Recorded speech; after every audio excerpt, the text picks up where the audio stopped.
المتكبر الخالق البارئ المصور الغفار القهار الوهاب الرزاق الفتاح العليم القابض الباسط الخافض الرافع المعز المذل السميع البصير الحكم العدل اللطيف الخبير الحليم العظيم الغفور الشكور العلي الكبير الحفيظ المميت الحسيب الجليل الكريم الرقيب المجيب الواسع الحكيم الودود المجيد الباعث الشهيد الحق الوكيل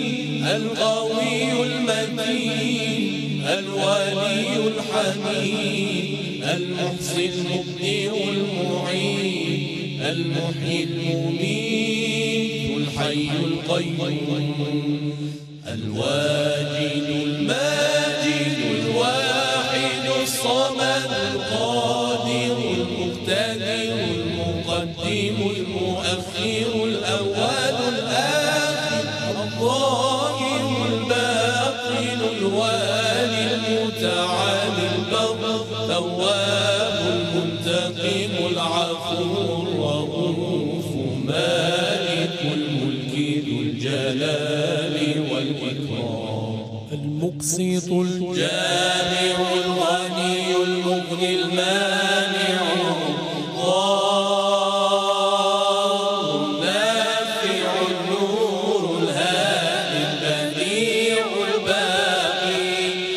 الوارث الرشيد الصبور الذي ليس كمثله شيء وهو السميع البصير اللهم صل أفضل صلاة على أسعد مخلوقاتك سيدنا محمد وعلى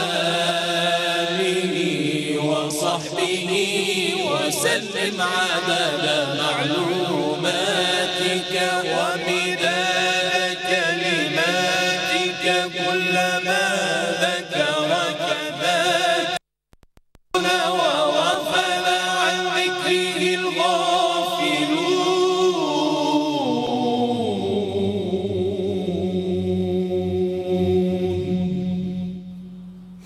بسم اللہ الرحمن الرحیم السلام علیکم ورحمۃ اللہ وبرکاتہ اللہم صلی علی محمد وعلی محمد رب اشرح لی صدری واحلل عقدۃ من لسانی یفقہوا قولی آمین۔ خواتین حضرات، میں ہوں بلال کتب اور آپ دیکھ رہے ہیں کتب on line Ramzan special transmission. یہ جو بچے ایران سے آئے ہیں، یہ جو پڑھ رہے تھے، یہ میں بات آپ کو اس کے بارے میں بعد میں بتاؤں گا۔ پہلے میں اپنے مہمانوں کا جو ہے وہ انٹروڈکشن آپ سے ضرور کروا دوں۔ سب سے زیادہ محترم ہمارے قاری جو کہ مفتی ہو چکے ہیں، لیکن ہم آپ کو قاری ہی انٹروڈیوس کرائیں گے، عبدالقیوم صاحب جو کہ بہت ہی مہربان ہیں ہمارے ساتھ موجود ہے عمران مظاہری صاحب جو کہ لاجیشین اسلامک ریسرچ فاؤنڈیشن لاجک سے لاجیشین ایسا ہی ہے، آپ ان کے چیئرمین ہیں ماشاء اللہ تعالیٰ، اور ہمارے ساتھ موجود ہیں محمود چشتی صاحب۔ السلام علیکم حضور۔ یہ لوگ جو ہیں، یہ مہمان جو ہیں ہمارے عزت مآب جو ہیں، یہ ایران سے تشریف لائے ہیں، اور ایران سے صرف تشریف نہیں لائے، ایران میں بھی اس شہر سے تشریف لائے ہیں جو کہ میرا پسندیدہ شہر ہے، میرے مولا و آقا امام رضا کی بہن سیدہ جو ہے وہ یہاں مدفن ہیں۔ یہ کم شہر جو ہے یہ یہاں سے آئے ہیں۔ اس شہر کی فضیلت یہ ہے کہ وہاں پہ لوگ جتنا کھلا اور وسیع دسترخوان بچاتے ہیں وہ میں نے اور کہیں نہیں دیکھا۔ اب یہ نہ پوچھیے گا اور کہاں کہاں نہیں دیکھا، میں نے اور کہیں نہیں دیکھا۔ یہ بہت بڑا فرق ہے ان لوگوں میں اور ان لوگوں میں جو اللہ کی فضیلت ہے۔ یہ میں اپنے گمان سے بات کہہ رہا ہوں۔ اگر یہ لوگ آج اس دنیا میں ترقی یافتہ ہیں تو وہ محبتیں ان کی اس لیے ہیں کیونکہ ان کے کلام اور ان کے ذوق جو ہیں وہ عشق رسول اور عشق اہل بیت سے لبریز ہیں۔ یہ لوگوں کا جو کلام کا انداز ہے، جو تمیز اور اخلاق ہے، مفتی صاحب یقین کیجئے ہمیں ان سے سیکھنا چاہیے۔ بہت بہت شکریہ آپ کا، بہت بہت شکریہ آپ لوگوں کا۔ حضور آج جمعۃ الوداع ہے، اور جمعۃ الوداع کی اہمیت اور اس کو ہم جمعۃ الوداع کیوں کہتے ہیں یہ بھی فرمائیے۔ بسم اللہ الرحمن الرحیم۔ یرید اللہ بکم اليسر ولا یرید بکم العسر ولتکملوا العدۃ ولتکبروا اللہ علی ما ھداکم ولعلکم تشکرون۔ رمضان المبارک کے مسائل بیان کرتے ہوئے اللہ تعالیٰ نے ارشاد فرمایا کہ اللہ تعالیٰ نے تمہیں جو رخصت دی تھی کہ اگر تم مسافر ہو یا تم بیمار ہو تو وہ روزے نہیں رکھو، رمضان گزر جانے کے بعد تم نے وہ روزے پورے کرنے ہیں۔ اللہ اس آیت میں پیغام دے رہے ہیں کہ تم اس گنتی کو پورا کرو جو رمضان کی تھی، 29 یا 30، اور تم اس پر اللہ تبارک و تعالیٰ کی بڑائی بیان کرو۔ وَلِتُكَبِّرُوا اللَّهَ عَلَىٰ مَا هَدَاكُمْ، جو روزے رکھنے کی اللہ نے تمہیں ہدایت دی ہے، توفیق دی ہے، اس پر اللہ کی بڑائی بیان کرنی ہے، اپنی بڑائی نہیں کہ میں نے روزے رکھ لی ہیں، اللہ نے توفیق دی ہے تو ہم نے یہ روزے رکھے ہیں۔ ساتھ میں یہ کہا گیا لعلکم تشکرون، تاکہ تم روزے رکھنے کی وجہ سے اور اس کی تکبیرات اور بڑائی بیان کرنے کی وجہ سے اللہ کے شکر گزار بندوں میں شامل کر لیے جاؤ۔ تو یہ جو آج جمعۃ الوداع ہے، کیونکہ رسول اللہ صلی اللہ علیہ وسلم کا فرمان ہے انما الاعمال بالخواتیم، جس طرح فرمان ہے انما الاعمال بالنیات، اعمال کا دار و مدار نیتوں پر ہے، تو اسی طرح انما الاعمال بالخواتیم، اعمال کا دار و مدار جو ہے وہ خاتمے پر ہوا کرتا ہے۔ تو آپ نے رمضان کا روزہ شروع کیا یکم رمضان سے، اب رمضان کا آخری عشرہ اور وہ بھی اس کے آخری دن جو ہے وہ آ گئے، یہاں تک کہ یہ آخری رمضان کا جمعہ تھا، اس لیے اسے جمعۃ الوداع کہتے ہیں کہ اس کے بعد رمضان میں اور جمعہ نہیں آئے گا، یہ آخری جمعہ ہے۔ تو اس کی فضیلت زیادہ ہے؟ فضیلت تو جتنے بھی جمعے ہیں تمام جمعوں کی فضیلت بہت زیادہ ہے۔ اللہ کے رسول صلی اللہ علیہ وسلم فرماتے ہیں کہ آسمان اور زمین جب سے اللہ تعالیٰ نے بنایا ہے، جمعہ سے زیادہ افضل دن اور کوئی نہیں بنایا، یہ تمام ایام کا سردار ہے۔ تو رمضان میں کیونکہ ہر نیکی کا عمل جو اجر ہے وہ بڑھ جاتا ہے، اور 10 گنا سے 70 گنا اور 70 گنا سے بھی 700 گنا، اور اس سے بھی زیادہ جس کا اخلاص ہوگا اللہ تعالیٰ اس کے اخلاص کو دیکھتے ہوئے 700 گنا سے بھی بڑھا دے گا۔ تو رمضان میں ہر چیز کا جو اجر ہے وہ بڑھ جاتا ہے، یہاں تک کہ نوافل فرائض کے درجے میں آ جاتے ہیں۔ تو جب یہ معاملہ ہوتا ہے تو کیونکہ جمعہ ہے اور پیچھے رمضان میں انسان سے بہت ساری کوتاہیاں غفلتیاں ہو جاتی ہیں، تو اب یہ رمضان کا آخری جمعہ ہے جو آج جس کو ہم نے سیلیبریٹ کیا، نماز جمعہ جو ہے ہم نے ادا کی، تو اس میں زیادہ سے زیادہ لوگ شامل ہوئے، وہ لوگ بھی جنہوں نے پچھلے جمعوں کے اندر سستی کی حالانکہ جمعہ ان پر فرض تھا۔ تو اس رمضان کے جمعہ کے اندر جو ہے وہ گیدرنگ جو ہے وہ اتنی زیادہ تھی کہ مساجد کے انتظامات جو ہیں وہ نامکمل ہو گئے، لوگوں نے سڑکوں میں اور پارکوں پر اندر نماز پڑھی کہ یہ آخری جمعہ ہے رمضان کا، ہماری مغفرت، ہماری بخشش، ہماری جو پہلی غلطیاں ہیں وہ معاف ہو جائیں اور اللہ کا قرب جو ہے ہمیں مل جائے۔ میں اس طرف توجہ دلواؤں گا، اللہ تعالیٰ فرماتے ہیں کہ اپنا کاروبار جو ہے وہ بند کر دو اور نماز کی طرف چلے جاؤ، جمعے کا وقت ہو گیا، بڑی اچھی بات ہے، بڑی اعلیٰ بات ہے، لیکن میں یہ ہاتھ جوڑ کے آپ سے اجازت کے ساتھ یہ سوال کر رہا ہوں، میں نے آج خطبے سے پہلے جب کہ سارے لوگ دکانیں اور کاروبار بند کے چلے گئے تھے، قاریوں کے لیے پیسے دے دیں جنہوں نے آپ کو قرآن حکیم جو ہے وہ سنایا ہے، وہ اگلے دن تک سنائیں گے۔ یہ جب میں نے سننا تھا تو یقین کیجئے کہ میرا رونگٹا کھڑے ہو گئے، اور میرا کوئی جسم کا ایسا بال نہیں تھا جو آنسو نہ بہا رہا ہو، کیونکہ اسی مسجد میں اس سے پہلے جب لوگ نعتیں سنا رہے تھے لوگ کھڑے ہو کے پیسے پھینک رہے تھے، اور جس شخص نے آپ کو قرآن سنایا ہے اور اگلے چند دن اور سنانا ہے اس کے لیے ہم بھیک مانگ رہے ہیں۔ تو ہم نے تو مسجد میں بھی کاروبار کیا، تو ہم نے تو فضیلت کوئی نہیں پائی پھر جمعے کی۔ اور وہ بات رسول پاک کی کہ اس میں ایک لمحہ ہے جس میں کہ ہر کسی کی دعا قبول ہوتی ہے، وہ پھر لمحہ کیسے پائیں گے؟ بسم اللہ الرحمن الرحیم۔ بلال بھائی، پہلی بات تو یہ ہے کہ رمضان المبارک کے حوالے سے رسول ثقلین صلی اللہ علیہ وآلہ وسلم کا فرمان واجب الاذعان ہے کہ الرمضان سید الشہور، رمضان مہینوں کا سید ہے۔ اس سے پہلے رسول خدا نے فرمایا کہ اِنَّ لِكُلِّ شَيْءٍ سَيِّدٌ، ہر شے کا ایک سید ہے۔ اللہ نے کسی شے کو بھی سرداری کے بغیر نہیں چھوڑا، ہر چیز کا ایک سید بنایا ہے، ہر چیز کا سردار ہے، ایک سید ہے، سردار ہے۔ تو رمضان مہینوں کا سردار ہے۔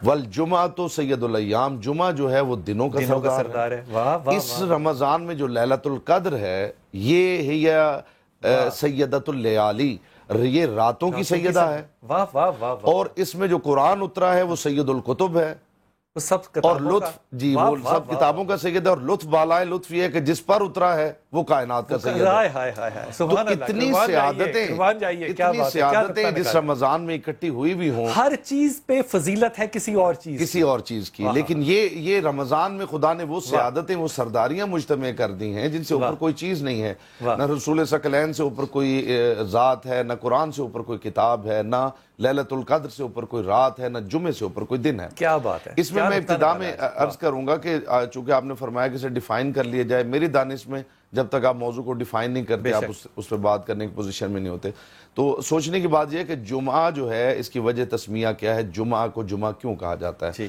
تو جمعہ بیسیکلی اجتماعیت سے مشتق ہے جی، یعنی جمعہ کا مطلب ہے جمع کرنے سے جمعہ ہے، اسی لیے ظہور سرکار قائم علیہ السلام کے دن کو بھی جمعہ کہا گیا، اور جمعہ ان کا نام بھی ہے چونکہ اس وقت بھی سب مخلوق کو اکٹھا کیا جائے گا، جسے روز قیامت کہتے ہیں، اسے بھی جمعہ اسی لیے کہا گیا ہے۔ تو جمعہ جو ہے اجتماعیت سے ہے، اور وداع جو ہے جسے ہم فیئر ویل کہتے ہیں، چونکہ یہ جمعہ جو ہے اس کے بعد ہمیں یہ جمعہ دوبارہ میسر نہیں ہوگا، اگلے سال تو ہم میں سمجھتا ہوں کہ اس جمعے میں یوں پریشان ہونا چاہیے جیسے ایک شفیق آقا کے بچھڑنے پہ ایک غلام پریشان ہوتا ہے۔ کیا بات ہے، کیا بات کی، آج آپ چھا گئے ہیں جی، کمال بات ہے۔ میں زبیر بھائی سے بات کروں، آج لطف آ گیا، اب میں زبیر بھائی سے بات کر لوں، معافی چاہتا ہوں۔ زبیر بھائی السلام علیکم۔ وعلیکم السلام ورحمۃ اللہ۔ زبیر بھائی کی آواز ذرا کھول دیں۔ جی بلال بھائی فرمائیے۔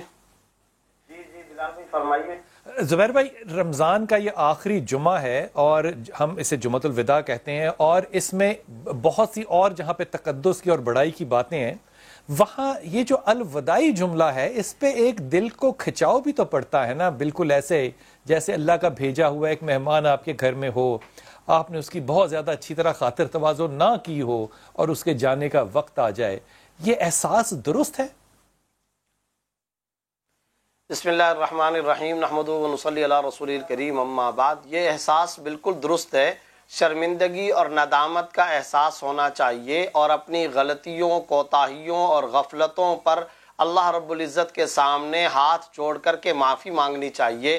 اور جیسا کہ ابھی یہ پہلے بات بھی آئی تھی کہ انما الاعمال بالخواتیم، الوداع کی جہاں پر بات ہے تو دراصل اعمال کا دار و مدار جہاں نیت پر ہوتا ہے، ابتدا کیسی ہوئی، سٹارٹ کیسے ہوا، ایک تو عمل کا دار و مدار اس پر ہوتا ہے، خلوص نیت پر ہوتا ہے، اور اس کے ساتھ ساتھ اس کا خاتمہ کیسے ہے۔ قرآن کریم میں اللہ رب العزت نے فرمایا ختامہ مسک، خاتمہ خوشبودار ہونا چاہیے۔ آپ کو معلوم ہے من کان آخر کلمتی لا الہ الا اللہ دخل الجنہ، جو مسلمان دنیا سے جاتے ہوئے آخری کلمہ زبان سے لا الہ الا اللہ کا نکال کر جائے، بخاری مسلم کی روایت یہ ہے کہ وہ سیدھا جنت کے اندر جائے گا۔ انما الاعمال بالخواتیم، اعمال کا دار و مدار اختتام پر ہے۔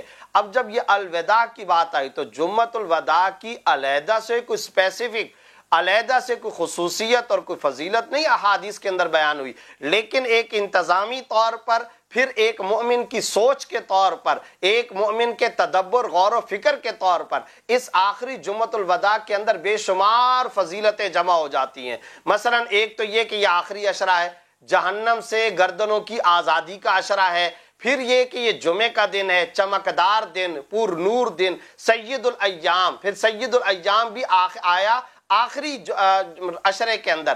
آپ ایک تو ربیع الثانی کے اندر حرم مکی شریف میں چلے جائیں، آپ جمادی الثانی میں چلے جائیں، یقیناً اس کی فضیلت ہے، لیکن بلال بھائی اس تصور ذہنی کا ذرا آپ اندازہ لگائیے کہ آپ جائیں بیت اللہ شریف کے سامنے اور جائیں بھی آخری عشرے کے اندر، پھر مل جائے آپ کو شب قدر، یا آپ مواجہ رسول صلی اللہ علیہ وسلم کے سامنے، آقا دو جہاں صلی اللہ علیہ وسلم کے سامنے سلامی پیش کر رہے ہوں اور شب قدر کے اندر پیش کر رہے ہوں، تو بتائیے اس سیزن، موقع، موسم، حالات سے کس قدر فضیلت اور زیادہ بڑھ جاتی ہے۔ تو یہاں آج کے دن بے شمار فضیلتیں جمع ہو گئی۔ آپ نے کہا جمعے کی نماز پڑھنے کے لیے گئے، وہاں قاری حضرات کے لیے چندہ ہو رہا تھا۔ یہ میرا درد دل ہے، یہ میرا دکھ ہے کہ جب آج پوری کی پوری ملت اسلامیہ، پورا عالم اسلام آج جب مسجدوں کے اندر جمع تھا اور مسجدوں کے انتظامات ناقص پڑ گئے، سڑکوں تک لوگ جمع تھے، آج میرے ایک ایک عالم دین کو، ایک ایک خطیب جمعے کو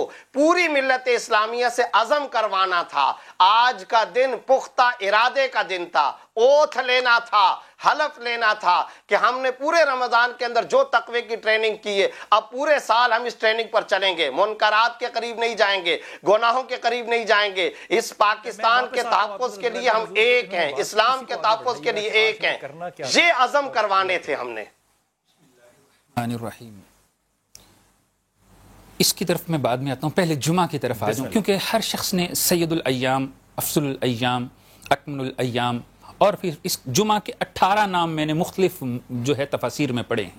اسے یوم النکاح بھی کہا جاتا ہے، یوم القیامہ بھی کہا جاتا ہے، یوم الرحمہ بھی کہا جاتا ہے، اور یوم الندامہ بھی کہا جاتا ہے۔ اسے یوم الندامہ اس لیے کہا جاتا ہے کہ اس رات کے اندر جو ہے، اس جمعے کے دن کے اندر اللہ خالق کائنات نے جناب آدم نبیین علیہ السلام کی توبہ قبول کی۔ یوم الخلق اس لیے کہا جاتا ہے کہ اس دن کے اندر اللہ خالق کائنات نے زمین، آسمان اور پھر لوح، عرش، کرسی سب کو تخلیق فرمایا۔ اور یوم الندامہ کے بعد پھر یوم الکرامہ اس لیے کہا جاتا ہے کہ اللہ نے اپنی کرامت سے ساری کائنات کو تخلیق فرمایا۔ پھر اس کا ایک اور بھی نام ہے کہ اس کا اگلا نام یہ ہے کہ اللہ خالق کائنات نے اس جمعے کے دن کے اندر جو ہے آدم نبی جن علیہ السلام کو تخلیق فرمانے کے بعد اما حوا کے ساتھ نکاح فرمایا، پھر توبہ قبول فرمائی، پھر میدان عرفات میں اکٹھے ہوئے۔ یہ ساری فضیلتیں اس جمعہ کے دن کی ہیں۔ اس کا مطلب یہ ہوا کہ دنوں کو دنوں پہ اگر فضیلت ہے تو مہینوں کو مہینوں پہ فضیلت ہے، تو لوگوں کو لوگوں پہ فضیلت ہے۔ واپس آ کے میں عرض کرتا ہوں نا، میں واپس آؤں گا، چھوٹا سا وقفہ لوں گا اور واپس آتے ہیں اور اس پہ موضوع پہ بات کرتے ہیں۔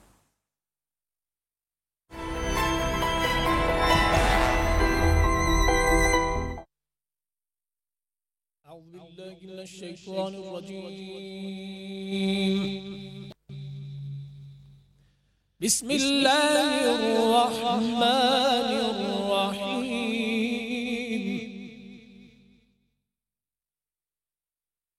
شهر رمضان الذي أنزل فيه القرآن هدى للناس وبينات من الهدى والفرقان۔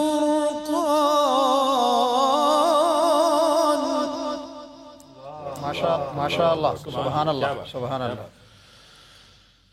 فمن شهد منكم الشهر فليصم،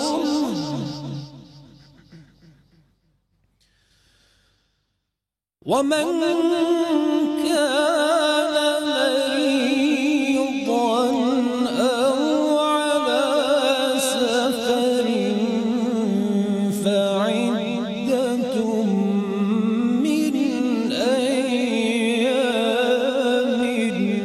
أخر،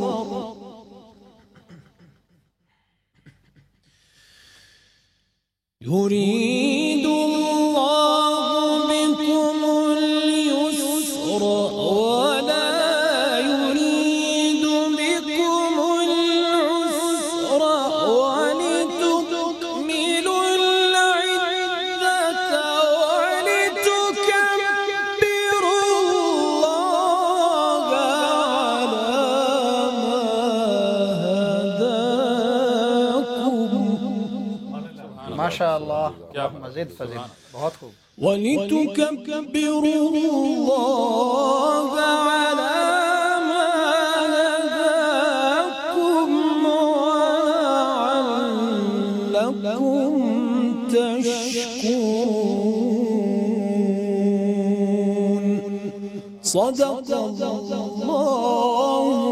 العلي العظيم۔ ماشاءاللہ ماشاءاللہ، جزاک اللہ، الحمدللہ الحمدللہ الحمدللہ۔ خیبر سے واپسی آ رہے تھے مفتی صاحب، تو ایک جگہ پڑاؤ ہوا تو حضرت بلال کا وہاں پہ ڈیوٹی لگا کہ وہ وہاں پہ سب کو رات کو پہرا دیں گے۔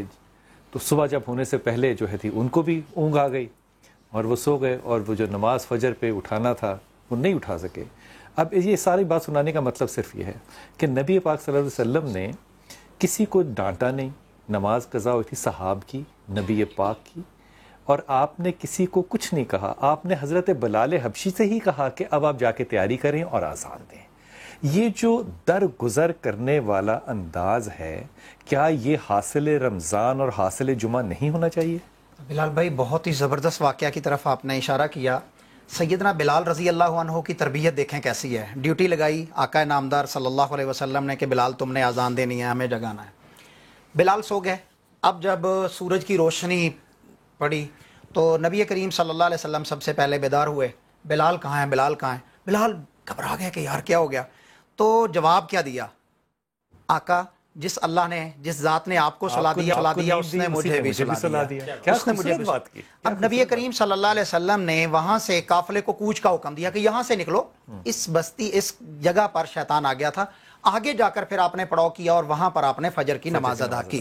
تو اس میں ایک تو یہ ہے کہ آپ کے اندر تحمل، بردباری، پورا رمضان آپ کو یہ سبق دے رہا ہے کہ آپ نے اپنی خواہشات کو، جو جائز خواہشات ہیں، جو تحمل اور بردباری جو ہے نا عمران بھائی، جو ہم نے سیکھی ہے نا اللہ کے رحم و کرم سے سارے رمضان میں، انشاءاللہ تعالی چاند رات کو اس کا ہم بھرپور مظاہرہ کریں گے۔ انا للہ و انا راجعون۔ تو پھر ہم نے رمضان سمجھا ہی نہیں ہے، اس کا مطلب ہے کہ رمضان تو پھر 1400 سال سے نہیں سمجھے؟ پھر نہیں، 1400 سال سے صحابہ کرام کی اور تبع تابعین، اتباع تابعین کی عادت کیا تھی کہ وہ آخری عشرے کے اندر رویا کرتے تھے کہ یہ ہماری زندگیوں میں دوبارہ آئے، اور پھر 6 مہینے تک روتے رہتے تھے کہ ہمارے یہ رمضان کے اعمال قبول ہو جائیں۔ ایک سیکنڈ ہے، میں زبیر بھائی آپ سے بات کروں گا، عمران بھائی آپ نے اسی بات کو کنٹینیو کرنا۔ زبیر بھائی بڑے ہی ادب سے، حضرت ابو ہریرہ جو ہیں وہ رو رہے ہیں، ان کا جانے کا وقت ہے، تو اور لوگوں نے کہا کہ آپ کیوں رو رہے ہیں، آپ تو جنت میں جائیں گے، آپ نے اللہ تعالیٰ کے نبی کی اتنی خدمت کی۔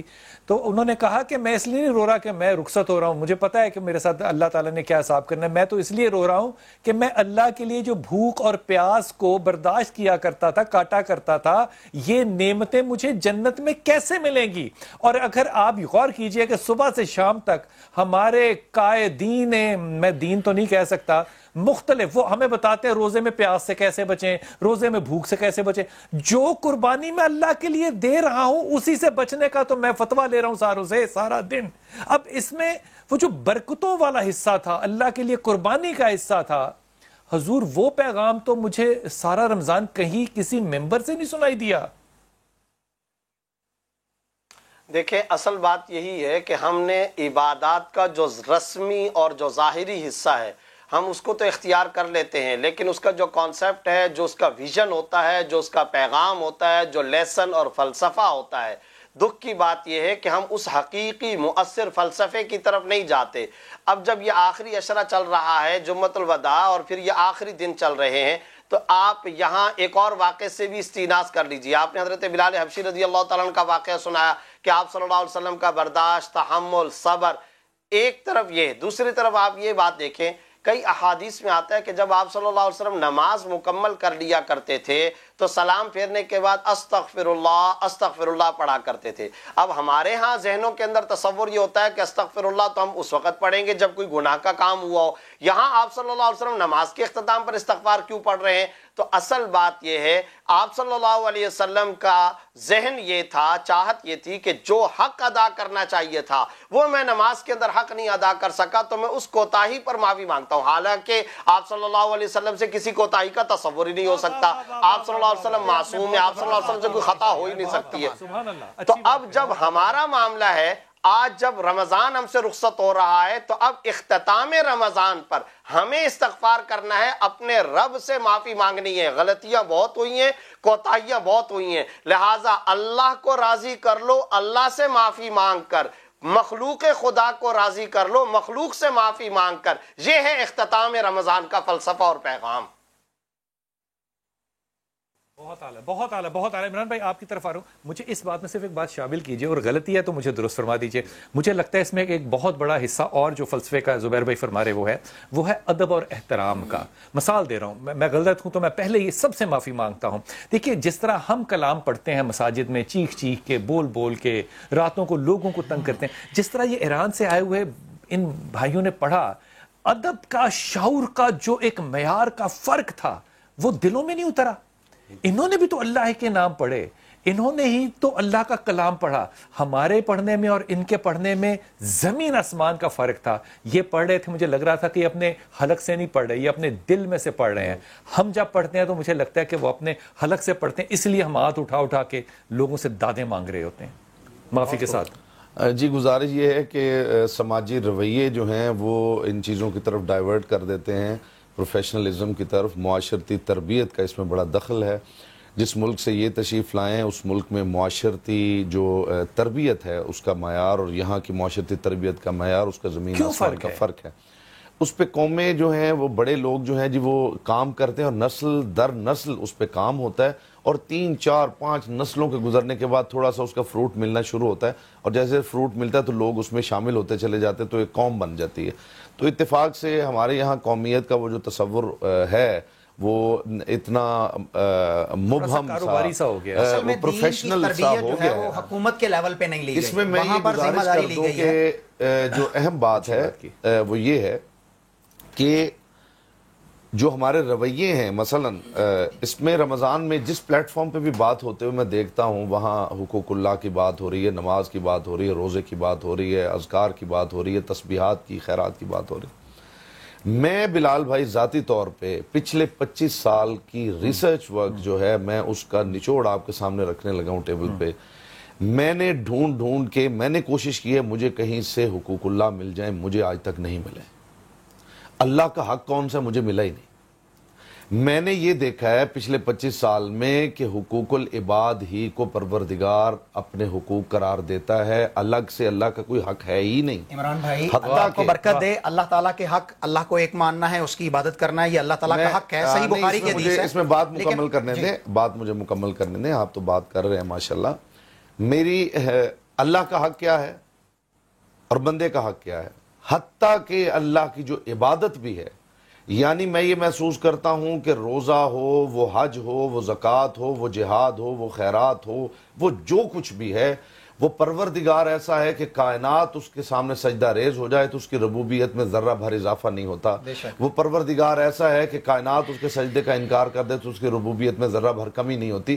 اس نے تو مخلوق کی فلاح اور مخلوق کی اصلاح اور مخلوق کی بہتری کے لیے نسخے ہمیں عطا کیے تھے کہ تم روزہ رکھو تاکہ تمہیں سارا سال جو احساس نہیں ہو رہا کہ بھوکا پیاسا زندگی کیسے گزارتا ہے تمہیں وہ احساس ہو جائے. اور اجر و ثواب میں بھی دوں گا. حد یہ ہے کہ ایک نماز ہے جسے ہم کہہ سکتے ہیں کہ اس پروردگار کا حق ہے, لیکن اسے بھی محسوس کرتا ہوں جب میں اس کی فلسفی پڑھتا ہوں تو یہ پتہ چلتا ہے کہ اس نے قیام میں کیا فلسفہ رکھا ہے, اس نے رکوع میں اس میں انکساری کا فلسفہ رکھا ہے, اس نے سجدے میں اس بات کا فلسفہ رکھا ہے کہ اپنی تمام تر صلاحیتیں جو ہیں ان کو زمین بوس کر دو, یعنی اپنی ذات کے اندر ایسی تبدیلی لے کے آؤ, ایسا عجز لے کے آؤ, اور اس کا بینیفٹ بھی مجھے ہی ہے, اللہ کو تو اس کا یہاں پر بھی ہے اور آگے بھی ہے. حضور اس جمعے کو وہ کون سی مسنون دعائیں ہیں جو نبی پاک صلی اللہ علیہ وسلم سے راوی ہوں اور ہم ان کو پڑھیں؟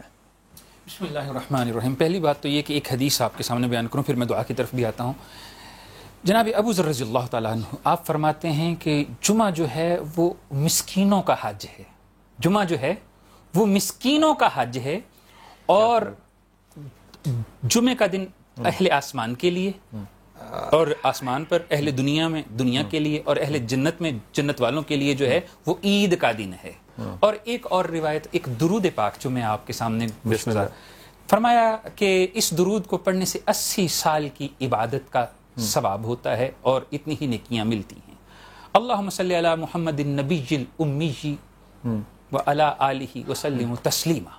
یہ بہت ہی خوبصورت درود ہے. صاحب میں عرض کرنا چاہتا ہوں بڑے ادب کے ساتھ, آپ میرے بڑے محترم ہیں, یہ دونوں روایات کہ جمعہ جو ہے وہ مسکینوں کا حج ہے, یہ بھی سندن جو ہے وہ پروف نہیں ہو سکتی. اگر اسناد کی بات حضرت اسناد کی بات کر لی جائے تو ہونی چاہیے, خراب ہو جائیں بات ہمیں اسناد کی بات کر لی جائے تو سوالات بڑی بڑی شخصیتوں پر جائیں گے. صرف فضائل کی بات کرتے ہیں. مجھے ایک بات بتائیے, کیا یہ بات درست ہے کہ لیلۃ القدر کے اندر میں جو عبادت کرتا ہوں اس کا درجہ بہت زیادہ, بات درست ہے کہ میں رمضان میں جو عبادت کرتا ہوں اس کا درجہ بہت زیادہ ہے, اور یہ کئی گنا ہے. اب میں ایک رات کے اندر جو عبادت کرتا ہوں وہ میری تقریباً 82 سالہ زندگی کی عبادت ہے جو کہ روٹین کے اندر میں کرتا ہوں, تو پھر مجھے قضائیں کیوں پڑھنی ہے؟ پہلی بات یہ قضا کا مسئلہ جو ہے یہ ہماری طرف سے بنایا ہوا ہے, اسلام میں نہیں ہے. اسلام کیا کہتا ہے؟ الا من تاب و آمن و عمل عملا صالحا فاولئک یبدل اللہ سیئاتہم حسنات. جو اس کی نمازیں رہ گئی ہیں اس پر اس نے صرف توبہ کرنی ہے اور اس کی پچھلی ساری نمازیں جو ہیں اللہ تعالیٰ نیکیوں میں بدل دے گا. قضا چھوڑ تو دیں. قضائے عمری کا مسئلہ کتاب و سنت سے ثابت نہیں ہے. آپ کو حیران کن بات بتاتا ہوں کہ لاہور کے اندر سے آپ میں اسناد پہ بھی الحمدللہ بات کرنے کے لیے تیار ہوں، لیکن یہاں پر جو آپ بات کر رہے ہیں اللہ تعالیٰ نے قرآن مجید کے اندر فرمایا خیر من الف شہر. لیلۃ القدر جو ہے وہ اتنی بابرکت ہے کہ 1000 مہینے سے 83 سال کی عبادت سے بھی بہتر ہے. لیکن یہ ایک رات کے ساتھ خاص نہیں ہے جیسے کہ ہمارے دوستوں نے صرف 27 رمضان کو سمجھ لیا ہے کہ یہ شب ہے. نبی کریم صلی اللہ علیہ وسلم نے فرمایا 21 23 25 23 اور 29 ان میں سے کسی ایک رات کے اندر لیلۃ القدر ہے، اور ان سب کے اندر برابر کی جو ہے وہ عبادت کرنی چاہیے. قضائے عمری جو ہے پڑھنا وہ آپ کے نزدیک کوئی بہت اہم بات نہیں ہے. قضائے عمری میرے نزدیک کیا کتاب و سنت اللہ اور اس کے رسول کے نزدیک قضائے عمری کا کنسپٹ نہیں ہے. 263 سال بعد جناب امام بخاری نے بخاری لکھی وہ صرف اس فلسفے پہ کہ آپ کے ذاتی استخارہ اور ذاتی تجربے. 263 سال وہ حدیث کہاں تھی؟ یہ بڑے بڑے سوال ہیں. حضور فضائل پہ بات کرتے ہیں. ابو ہریرہ رضی اللہ عنہ کے شاگرد ہیں امام بن منبہ رضی اللہ عنہ، ان کا صحیفہ آج بھی موجود ہے جو ڈاکٹر حمید اللہ نے اس کو. میری بات سن لیں، اللہ کے نبی نے کتاب صرف قرآن کو کہا ہے. جناب عمر رضی اللہ تعالیٰ عنہ کے پاس ایک بندہ حدیث لے کے آپ نے فرمایا 2 گواہ لے کے ہو. حدیث کا معاملہ بڑا پیچیدہ ہے حضرت، اس پہ نہ بحث کریں. حضور مجھے بتائیے کہ کیا آپ بھی اس بات پہ متفق ہیں کہ جو قضائے عمری پڑھتے ہیں وہ ضروری نہیں ہے؟ دیکھیے میں گزارش یہ کروں گا بلال بھائی، سب سے پہلے تو یہ پروگرام اور اس کا فارمیٹ اور یہ ٹائمنگ متحمل نہیں ہے کہ یہاں آپ اس انداز سے ڈیبیٹ شروع کر دیں، اور اخلاق و ادب اجازت نہیں دیتا کہ جب تک ایک شخص اپنی بات مکمل نہیں کر لیتا، اپنا سٹانس کلیئرلی نہیں بیان کرتا، آپ درمیان سے ٹوک کے تو اپنا اس میں ورژن دیں. جہاں تک یہ معاملات ہیں اس میں تو بحث میں تو مہینوں لگ جائیں گے، صرف روایت کی بحث بے شک ان راویان کی جب آپ بحث کرنا شروع کریں گے تو ان کا سٹیٹس دیکھتے ہوئے مہینوں چاہیے. گزارش یہ ہے کہ ہم یہاں بات کر رہے ہیں خیر کی. اگر قضائے عمری کی روایت ہمارے ہاں بھی موجود ہے، اہل تسنن میں بھی موجود ہے، اس پہ کس نے اعتماد کیا ہے کس نے اعتماد نہیں کیا یہ علماء کا مسئلہ ہے. لیکن بنیادی اعتبار سے جو قضائے عمری کا معاملہ ہمارے ہاں جی اس کے اندر ہمارے ہاں بھی بحث موجود ہے. کیا اس کے راویان جو ہیں وہ ثقہ ہیں یا نہیں ہیں؟ کچھ جو ہیں علماء متقدمین انہوں نے اس پہ اعتماد کیا، کچھ نے نہیں بھی کیا. تو یہ ہر اس کے اندر اسکول آف تھاٹ کے اندر یہ چیزیں موجود ہیں. اس کا مطلب یہ نہیں ہے کہ آپ یکسر اسے نگیٹ ہی کر دیں گے. جب فیسیلیٹیٹ کر رہی ہے شریعت، میں اس بات پہ حیران ہوتا ہوں کہ ایک شخص جو ہے وہ راویان پہ بحث کر رہا ہے اور وہ قضائے عمری کی اس بات پہ بحث کر رہا ہے اور وہ اس بات کے اوپر داد دے رہا ہے کہ رسول خدا صلی اللہ علیہ وآلہ وسلم جو ہیں وہ اس لیے استغفار کرتے تھے کہ ان سے نماز پڑھنے کا حق ادا نہیں ہو رہا تھا. رسول اللہ سے اگر حق ادا نہیں ہو رہا تھا تو کائنات میں وہ شخصیت کون ہے جو اللہ کی حق ادا ہوگا؟ کیا خوبصورت بات کی، بڑی اعلیٰ بات، بڑی اعلیٰ بات، بہت اعلیٰ بات کر دی. اللہ نے قرآن کے لیے کہہ دیا الذین آتیناہم الکتاب یتلونہ حق تلاوتہ، جنہیں میں نے کتاب دی ہے وہ تلاوت کرتے ہیں تو حق ادا کر دیتے ہیں. تو اس کا مطلب اس کائنات میں کچھ بندے ہیں جو حق ادا کرتے ہیں، اور اگر وہ میرا سچا رسول نہیں ہے، اگر وہ میرا رسول نہیں ہے تو کائنات میں بندہ کون ہے؟ وہ بندہ کون ہے جو حق ادا کرے؟ حضرت اس کا مطلب یہ ہے کہ ہماری امت کو یہ سبق تھا، ہماری امت کو یہ سبق تھا کہ ہماری نماز رسول کی نماز سے میچ نہیں کر رہی، تو ہمیں یہ سبق دیا گیا کہ سبق نہیں ہے مولانا صاحب، کوئی سبق نہیں ہے. اللہ تعالیٰ استغفار کا مطلب صرف یہ نہیں ہوتا کہ آپ کی کوئی کمی ہے جسے آپ دور کر رہے ہیں. استغفار کا یہ مطلب بھی ہوتا ہے کہ استغفار خیر کے لیے بھی کی جاتی ہے، استغفار دوسروں کے لیے بھی کی جاتی ہے. ضروری نہیں کہ میں استغفار کر رہا ہوں. بہت اچھی بات، بہت اچھی بات. زبیر بھائی آپ کی طرف آتا ہوں. پہلے تو زبیر بھائی آپ سے ایک درخواست کر رہا ہوں کہ آپ نے بھی دعا کرائی اور میری بھی آپ سے درخواست ہوگی کہ اس دعا میں ہمیں بھی شامل کیجیے گا اور دوبارہ سے ان کو ضرور یاد کیجیے گا. ہمارے بہت ہی اچھے دوست نوید قمر جو کہ پروڈیوسر پی ٹی وی کے تھے، صرف 38 ایئرس کے تھے اور 6 سال کا ان کا بچہ ہے. ان کا صرف ڈاکٹروں کی غفلت کی وجہ سے انتقال ہو گیا. آج رات کو ان کا 10 بجے جنازہ ہے. آپ نے ان کو دعا میں یاد کیا، ان کو آپ اپنی دعاؤں میں ہمیشہ یاد رکھیے گا. حضور جمعے کا دن رمضان ہم نے تقریباً گزار لیا، چیدہ چند راتیں باقی رہ گئیں اور بڑی ہی بابرکت راتیں جو ہیں وہ باقی رہ گئیں. ان سے میں نے حاصل کیا کرنا ہے اور کیسے کرنا ہے؟ دیکھیں بلال بھائی، بات یہ ہے کہ آج کا آپ کا یہ پروگرام اس بات کا متحمل نہیں ہے کہ بعض آپ علیحدہ سے مختلف فی قسم کی بحثوں کو شروع کریں. قرآن کریم کے اندر استغفروا ربکم انہو کان غفارا، انبیاء کرام کو، حضرت نوح علیہ السلام کو اور کئی نبیوں کے استغفار کا تذکرہ خود قرآن میں آیا ہے. تو اس کا کیا مطلب ہے کہ نعوذ باللہ وہ انبیاء کرام جو استغفار کر رہے تھے یا اللہ حکم دے رہے تھے، کیا ان سے گناہ سرزد ہوتا تھا؟ کسی کا یہ موقف نہیں ہے کہ ان سے گناہ سرزد ہوتا ہے. وہ حق ادا کرنے والے ہیں, وہ سب سے زیادہ حق ادا کرنے والے ہیں. استغفار کے ہزاروں معنی, ایک شکر بھی ہے. ام المومنین عائشہ صدیقہ کی روایت کے اندر آپ صلی اللہ علیہ وسلم نے فرمایا میں استغفار کرتا ہوں. حضرت عائشہ نے فرمایا یا رسول اللہ آپ سے تو گناہ سرزد نہیں ہوتا. آپ صلی اللہ علیہ وسلم نے فرمایا افلا اکون عبدا شکورا, کیا میں اللہ کا شکر گزار بندہ نہ بنوں. آج کا پروگرام اتحاد امت پر آپ کا مشتمل ہونا چاہیے. اختتامی وقت ہے. میں ایک بات اور ذکر کرنا چاہتا ہوں, صحیح بخاری مستند ترین کتاب ہے, اس پر بھی آپ اس چھوٹے سے وقت میں ڈیبیٹ نہ کریں. تیسری بات, قضاء عمری کا یہ تصور کہ کوئی آدمی صرف 2 رکعتیں پڑھ لے ساری زندگی کی نمازیں اس کی پوری ریپلیس ہو جائیں گی, یہ غلط تصور ہے. کوئی مسلک اور مکتب فکر اس کو نہیں لیتا. ہاں کوئی نماز قضا ہو گئی, اس نماز کو آپ کو ادا کرنا ہے. آخری بات, ہم سب کو مل کر توبہ کرنا چاہیے, اپنے گناہوں پر گڑ گڑانا چاہیے. ارحموا من فی الارض یرحمکم من فی السماء, تم زمین والوں پر رحم کرو, آسمان والا تم پر رحم کرے گا. بارشیں برسیں گی, رزق آئے گا, گناہ معاف ہوں گے. طریقہ یہ ہے ہم اللہ کے سامنے اپنے گناہوں کی معافی مانگے. یہی اتحاد امت کا درس آپ کے پروگرام سے جانا چاہیے. بہت اچھی بات کہی, بہت اچھی. جس چیز سب سے زیادہ بہتر اور اعلیٰ تذکرہ ذکر میں کیا کروں, کس کا کروں اس شب میں جی آج کی شب میں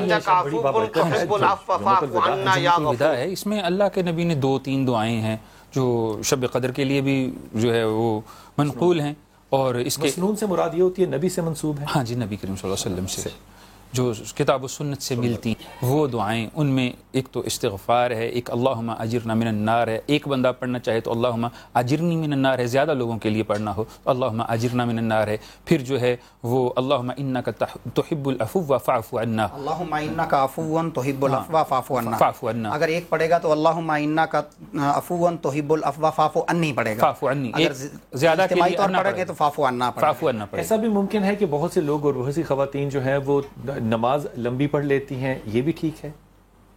بہت زبردست ہے. نماز کو تراویح کے علاوہ کی میں بات کروں, تراویح کے فرائض میں دیکھنا یہ چاہیے کہ نماز جو ہے اگر تو آپ کے پاس وقت ہے تو آپ کو لمبی ہی پڑھنی چاہیے. لمبی رکعتیں جو ہوتی ہیں وہ اللہ پسند فرماتا ہے, لمبے سجود کو اللہ پسند فرماتا ہے. لیکن اگر کوئی بامر مجبوری ہے تو پھر آپ اختصار کے ساتھ بھی نماز پڑھ سکتے ہیں. اچھا, اس میں سیلیبریشن کیا چیز ہے؟ رمضان مطلب رمضان ہے نا, تو آپ اگر سارے مڈل ایسٹ کو دیکھیں, سارے عرب کو دیکھیں تو وہ تو اس چیز کو بڑا سیلیبریٹ کرتے ہیں. اس میں سیلیبریشن کہاں پر آتی ہے؟ دیکھیں, یہ اللہ کی طرف سے رمضان کا ملنا انعام ہے, قرآن کا ملنا انعام ہے, لیلۃ القدر کا ملنا انعام ہے. تو ان انعامات کو سیلیبریٹ کیا جاتا ہے. واہ, اچھی بات کی, ان انعامات کو سیلیبریٹ کیا جاتا ہے. زبیر بھائی آخری جملہ. میں یہ عرض کروں گا کہ ایک اس موقع پر آپ نے ذکر کیا کہ ہمارے ہاں یہ کوتاہیاں ہیں. پاکستان کا ایک اچھا چہرہ تاکہ مایوسی چھٹے, سڑکوں پر افطاری, چیریٹی میں نمبر 1, ہمارے یہاں کے لوگ راشن تقسیم کر رہے ہیں. الحمدللہ رمضان کا احترام, بازاروں کے اندر کھانا پینا نہیں ہے.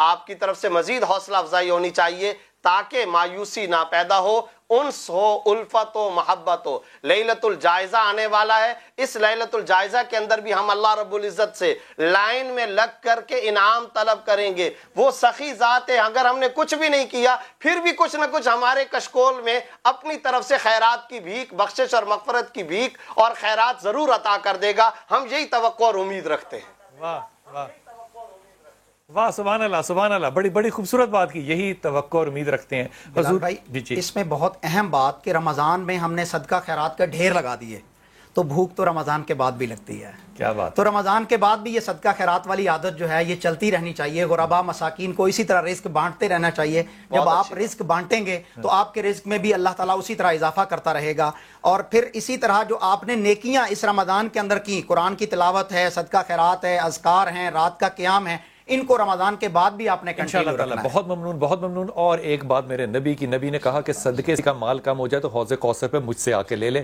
اتنا بڑھنے مال کا اللہ کے نبی نے جب وعدہ کیا ہے تو کیوں نہ کرے. اور یہ جو اب آپ کو کلام ہدیہ کرنے لگا ہوں, یہ سنیے گا کہ ایران سے آئے ہوئے ہمارے یہ دوست جو ہیں وہ ہمارا بنایا ہوا طرز اور ہمارا بنایا ہوا کلام کس محبت اور کس عقیدت سے پیش کرتے ہیں. بسم اللہ. شاہ مدینہ شاہ مدینہ یثرب کے والی